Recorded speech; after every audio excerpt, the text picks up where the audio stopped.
developed and negotiated by my team, and will be largely implemented by the incoming administration. That's why I told my team to keep the incoming administration fully informed, because that's how it should be, working together as Americans. This will be my final address to you from the American people, from the Oval Office, from this desk as president. And I've been thinking a lot about who we are, and maybe more importantly, who we should be. Long ago in New York Harbor, an ironworker installed beam after beam, day after day. He was joined by steel workers, stonemasons, engineers. They built not just a single structure, but a beacon of freedom. The very idea of America was so big, we felt the entire world needed to see. The Statue of Liberty, a gift from France after our Civil War. Like the very idea of America, it was built not by one person, but by many people, from every background and from around the world. Like America, the Statue of Liberty is not standing still. Her foot literally steps forward atop a broken chain of human bondage. She's on the march, and she literally moves. She was built to sway back and forth to withstand the fury of stormy weather, to stand the test of time because storms are always coming. She sways a few inches, but she never falls into the current below. An engineering marvel. The Statue of Liberty is also an enduring symbol of the soul of our nation. A soul shaped by forces that bring us together and by forces that pull us apart. And yet, through good times and tough times, we've withstood it all. A nation of pioneers and explorers, of dreamers and doers, of ancestors native to this land, of ancestors who came by force, a nation of immigrants who came to build a better life, a nation holding the torch of the most powerful idea ever in the history of the world, that all of us are created equal, that all of us deserve to be treated with dignity, justice, and fairness, that democracy must defend and be defined and be imposed, moved in every way possible. Our rights, our freedoms, our dreams. But we know the idea of America, our institution, our people, our values that uphold it are constantly being tested. Ongoing debates about power and the exercise of power. But whether we lead by the example of our power or the power of our example. Whether we show the courage to stand up to the abuse of power or we yield to it. After 50 years at the center of all of this, I know that believing in the idea of America means respecting the institutions that govern a free society. The presidency, the Congress, the courts, a free and independent press. Institutions that are rooted, they just might not reflect the timeless words, but they echo the words of the Declaration of Independence. We hold these truths to be self-evident. Rooted in the timeless words of the Constitution, we the people. Our system of separation of powers, checks and balances. It may not be perfect, but it's maintained our democracy for nearly 250 years, longer than any other nation in history that's ever tried such a bold experiment. In the past 4 years, our democracy has held strong.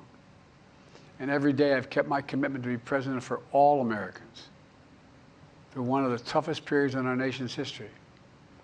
I've had a great partner in Vice President Kamala Harris. It's been the honor of my life to see the resilience of essential workers getting us through a once-in-a-century pandemic. The heroism of service members and first responders keeping us safe.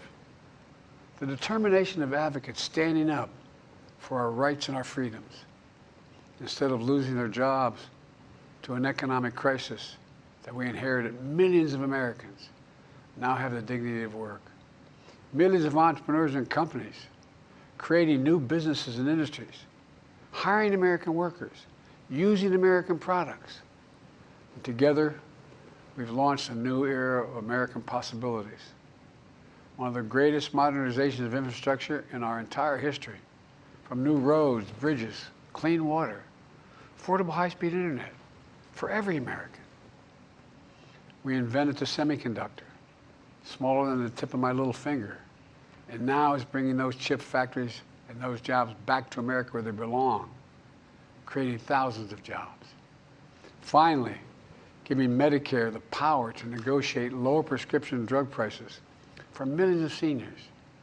And finally, doing something to protect our children and our families by passing the most significant gun safety law in 30 years and bringing violent crime to a 50-year low, meeting our sacred obligation to over 1 million veterans so far who are exposed to toxic materials, and to their families, providing medical care and education benefits and more for their families. You know, it will take time to feel the full impact of all we've done together. But the seeds are planted, and they'll grow and they'll bloom for decades to come. At home, we've created nearly 17 million new jobs, more than any other single administration, a single term. More people have health care than ever before. And overseas, we've strengthened NATO. Ukraine is still free. And we've pulled ahead of our competition with China, and so much more. I'm so proud of how much we've accomplished together for the American people. And I wish the incoming administration success, because I want America to succeed. That's why I've held my duty to ensure a peaceful and orderly transition of power, to ensure we lead by the power of our example. I have no doubt that America is in a position to continue to succeed. That's why my farewell address tonight, I want to warn the country of some things that give me great concern. This is a dangerous and that's the dangerous concentration of power in the hands of a very few ultra-wealthy people. And the dangerous consequences if their abuse of power is left unchecked. Today, an oligarchy is taking shape in America of extreme wealth, power, and influence that literally threatens our entire democracy, our basic rights and freedoms, and a fair shot for everyone to get ahead. We see the consequences all across America, and we've seen it before. More than a century ago, but the American people stood up to the robber barons back then and busted the trusts. They didn't punish the wealthy. They just made the wealthy play by the rules everybody else had to. Workers want rights to earn their fair share. You know, they were dealt into the deal, and it helped put us on a path to building the largest middle class, the most prosperous century any nation in the world has ever seen. And we've got to do that again. In the last 4 years, that is exactly what we've done. People should be able to make as much as they can, but play by the same rules. Pay their fair share of taxes. So much is at stake. Right now, the existential threat of climate change has never been clearer. Just look across the country, from California to North Carolina. That's why I signed the most significant climate and clean energy law ever in the history of the world, and the rest of the world is trying to model it now. It's working, creating jobs and industries of the future. Now, we've proven we don't have to choose between protecting the environment and growing the economy. We're doing both.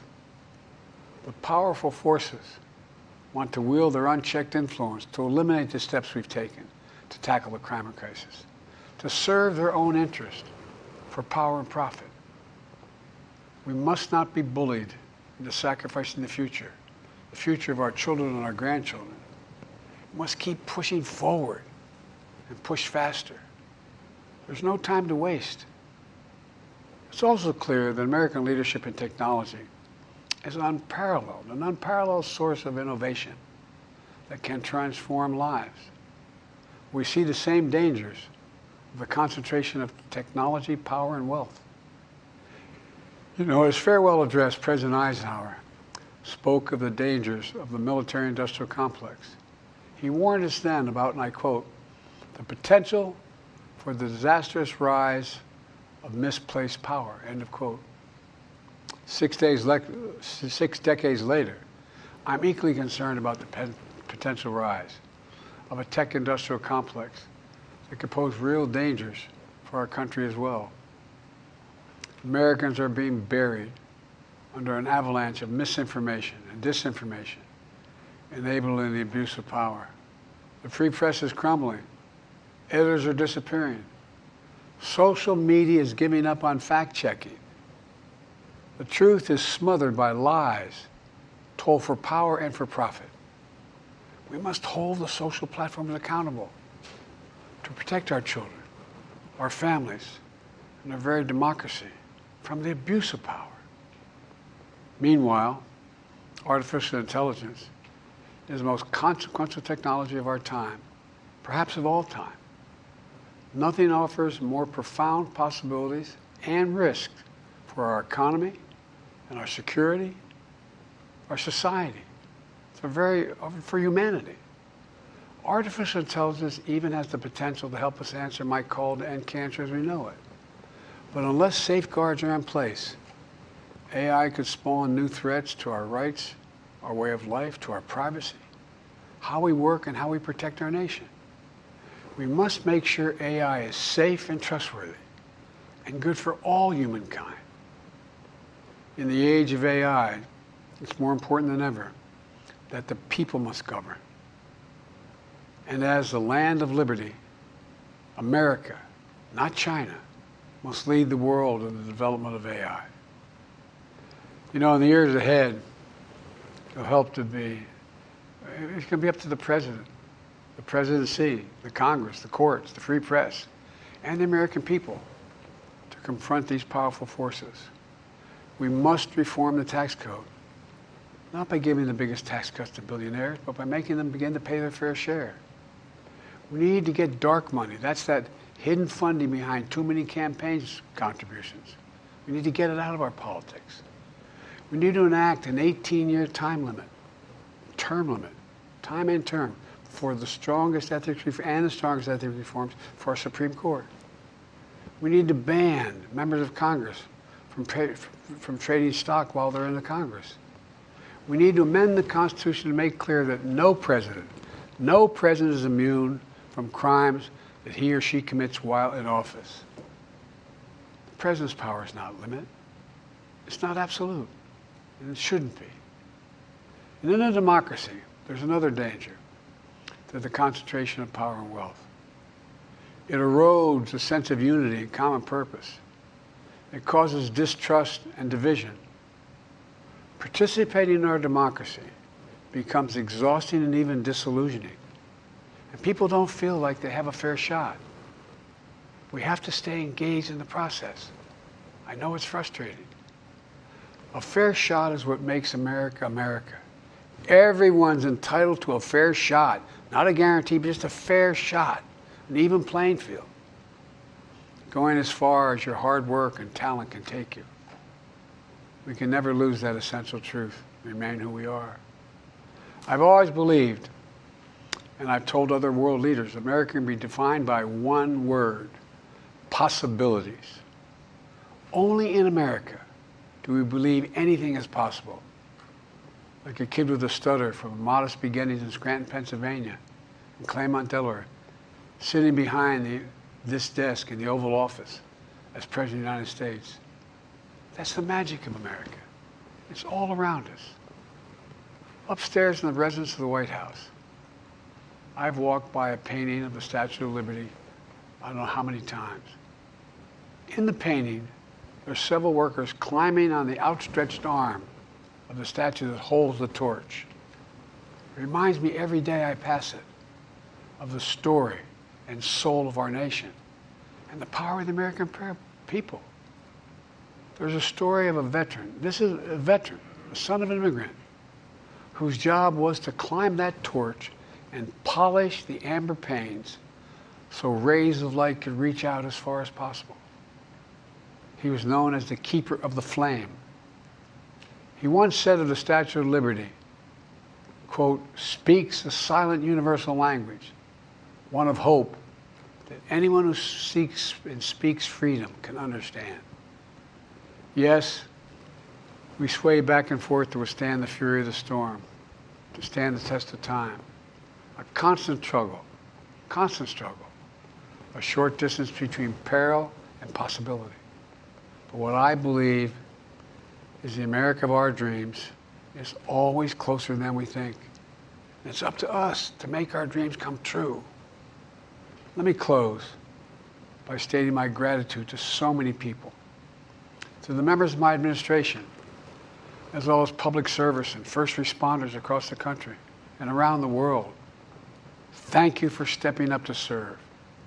To our service members and your families, it's been the highest honor of my life to lead you as Commander-in-Chief. And of course to Kamala and our incredible partner, the historic Vice President. She and Doug have become like family, and to me, family's everything.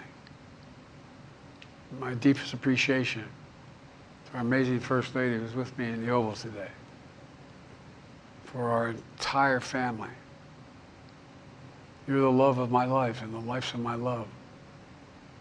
My eternal thanks to you, the American people. After 50 years of public service, I give you my word.